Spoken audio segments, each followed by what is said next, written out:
जो एक नया फार्मर स्टार्ट करना चाहता है काम, उसको कौन सी नस्ल से स्टार्ट करना चाहिए? का ये होता है कि वो बच्चे खा जाती है, उनको हम इकट्ठा नहीं डाल सकते। मशवरा देंगे कि किस मौसम में से स्टार्ट करना चाहिए? स्टडी भी कर रहा हूँ, साथ इसकी देखभाल भी कर रहा हूँ। सर, क्या ये कारोबार सिर्फ आपको सर्दी में मुनाफा देता है या गर्मी के मौसम में भी ये मुनाफा बख्श है?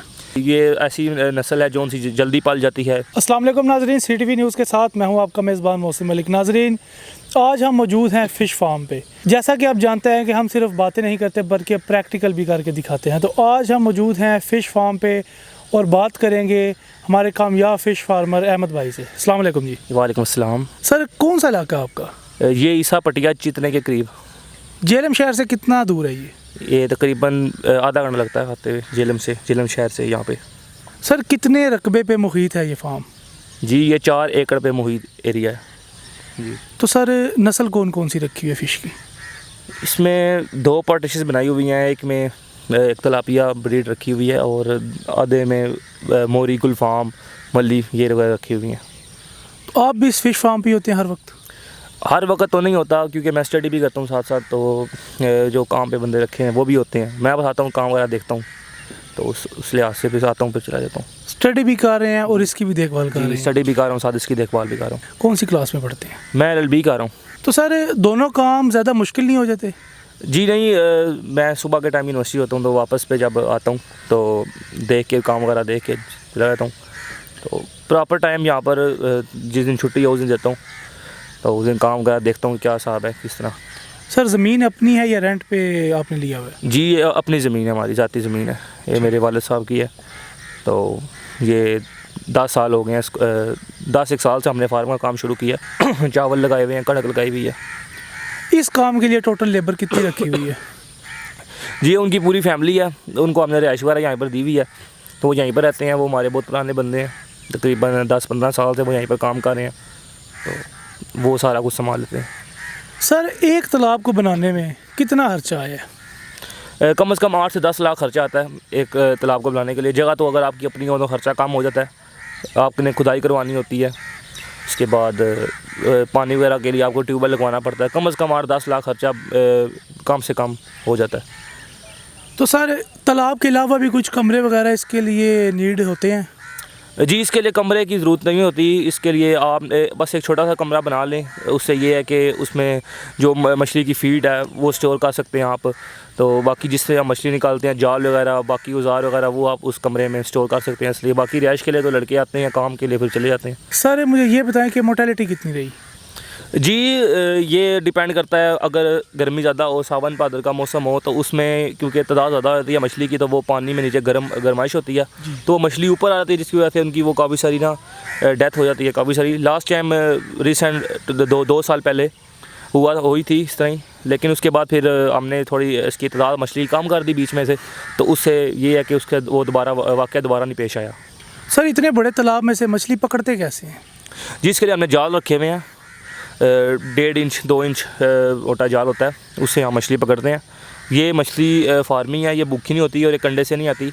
इसके लिए आपको जाल की ज़रूरत पड़ती है, खुद फार्म में उतरना पड़ता है। अच्छा सर, मुझे ये बताएं कि छोटी मछली लेके आते हैं या फिर बड़ी मछली लेके आते हैं? जी हम छोटी बच्ची लेकर आते हैं। बच्चे छोटी मछली के जो बच्चे होते हैं वो लेकर आते हैं, तो वो डालते हैं, फिर उनको पालते हैं, तो वो 1 साल 1.5 साल बाद तक वो कुछ काबिल होते हैं निकालने के। सर, एक बच्चा कितने का पड़ता है आपको? ये कोई आइडिया नहीं है। एक बच्चा 1 रुपये का पड़ता है। अगर आप नस्लों के हिसाब से पैसे होते हैं। जो हम गुलफाम लेते हैं उसका एक बच्चा छोटा 1 रुपये का पड़ता है हमें, तो उस हिसाब से हम 2000 मछली लानी है, 4000 मछली लानी है, उसमें ला के हम डालते हैं। अगर एक बच्चा 1 रुपये का पड़ता है तो फिर वो तैयार होके कितने किलो का होता है और कितने का सेल होता है? जी तकरीबन 1.5 साल बाद मछली तकरीबन 1 किलो तक पहुंच जाती है। तो वो 1 किलो फिर जो मार्केट का रेट होता है उसके हिसाब से मान के हिसाब से बेचते हैं, ना कि किलो के हिसाब से। अच्छा सर, एक मछली जो होती है सिंगल, उसमें से कितना फ़ायदा आपको होता है ख़रीदने में और सेल करने में? जी देखें, पहली बात यह है कि जगह हमारी अपनी है, तो वो भी हमारा बेनिफिट है। तो जब मछली लेकर आते हैं तो वो कोई इतना ख़ास खर्चा होता तो है, ये नहीं कि नहीं होता, खर्चा होता है। उसके बाद बाकी हमने उसको फीड वगैरह देनी होती है, वो भी पैसे वगैरह मिला के हमें तकरीबन 60-50% फ़ायदा तो है जी। सर, फीड कौन सी दे रहे हैं? अपनी देसी फीड इस्तेमाल करते हैं या फिर इम्पोर्टेड फीड लेके आते हैं?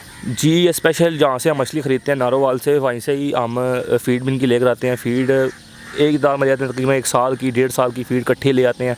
वो फीड ये ख़राब नहीं होती क्योंकि वो उसको प्रॉपर बनाना पड़ता है। जब वो बनाएंगे रखेंगे फिर ख़राब होगी, अदरवाइज़ वो बोरियों में पड़ी रहती है, वो ख़राब नहीं होती। एक दिन में कितने टाइम इनको फीड करते हैं आप? एक दिन में इनको 2 टाइम फीड करते हैं, एक सुबह मगरिब के टाइम, एक सुबह फजर के टाइम और दूसरा मगरिब के टाइम। जी। तो सर पानी में ऑक्सीजन का क्या निज़ाम बना रखा है?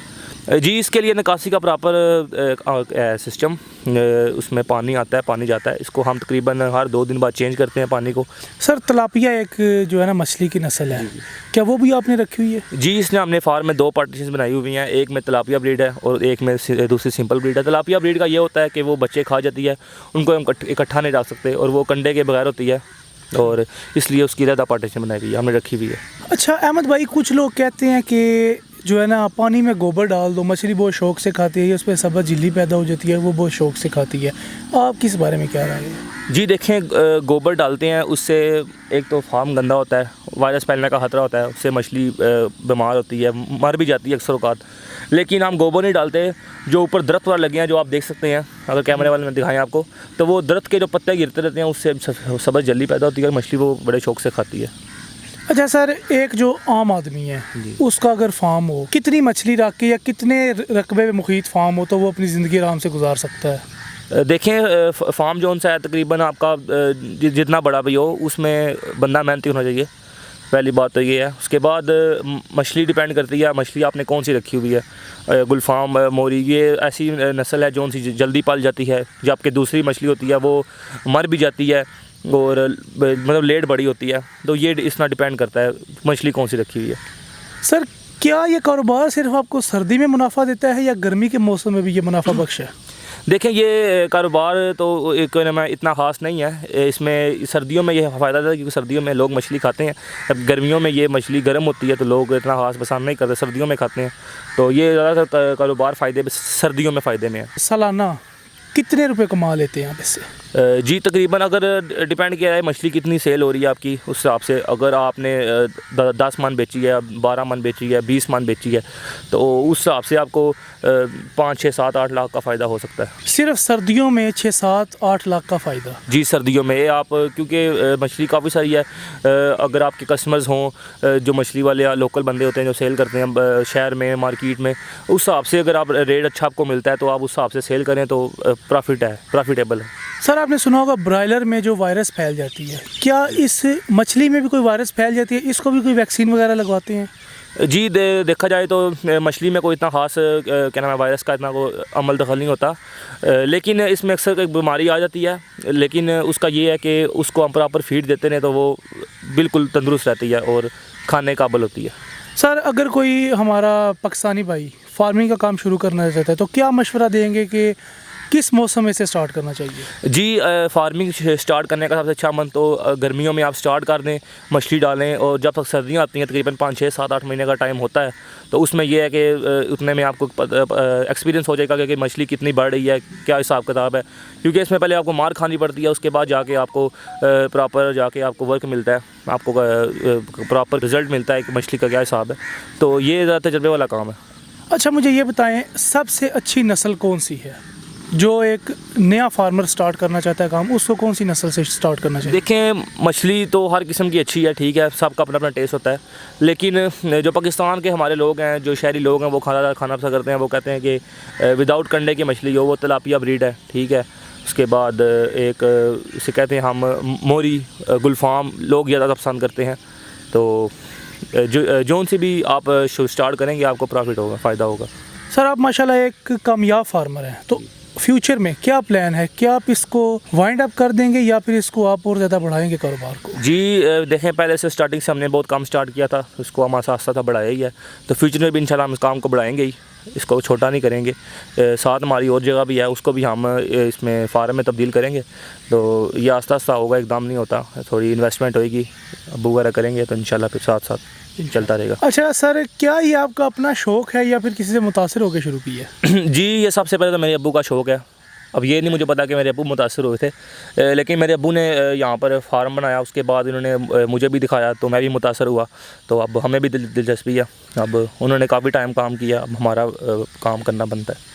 आने वाले वक्त में वकालत करेंगे या फिर इसी को कैरी ऑन करेंगे? जी देखें, भी पढ़ाई भी कर रहा हूँ, शादियाँ भी कर रहा हूँ, तो इंशाल्लाह वकालत भी करेंगे, शादियाँ भी करेंगे। ठीक हो जी, क्योंकि अपनी ज़मीन है, किराए की तो है नहीं है कि छोड़ देंगे, अपनी ज़मीन आते रहेंगे। अच्छा सर, मुझे ये बताएं, अगर कोई पाकिस्तानी या कोई भी बंदा आपसे मछली ख़रीदना चाहे तो आपका क्या तरीकाकार है, या कोई आपका सेल नंबर है जिस पे आपसे वो कांटेक्ट करे?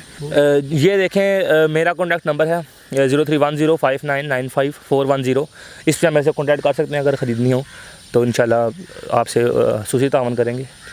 सर आपसे मिलके बहुत अच्छा लगा है। जी, thank अल्लाह you। आपके कारोबार में तरक्की दे। आमीन। बहुत शुक्रिया सर। जी, थैंक यू। जी नाजरीन, हमने आपके साथ फ़िश फार्मिंग की फिजिबिलिटी रिपोर्ट शेयर की है। उम्मीद है कि आपको हमारी वीडियो पसंद आई होगी। हमारे चैनल को सब्सक्राइब कीजिए, हमारी वीडियो को शेयर कीजिए और कमेंट बॉक्स में अपनी राय ज़रूर दीजिएगा। मिलते हैं आपको अगली वीडियो में, तब तक के लिए इजाज़त दीजिए। अल्लाह हाफिज़।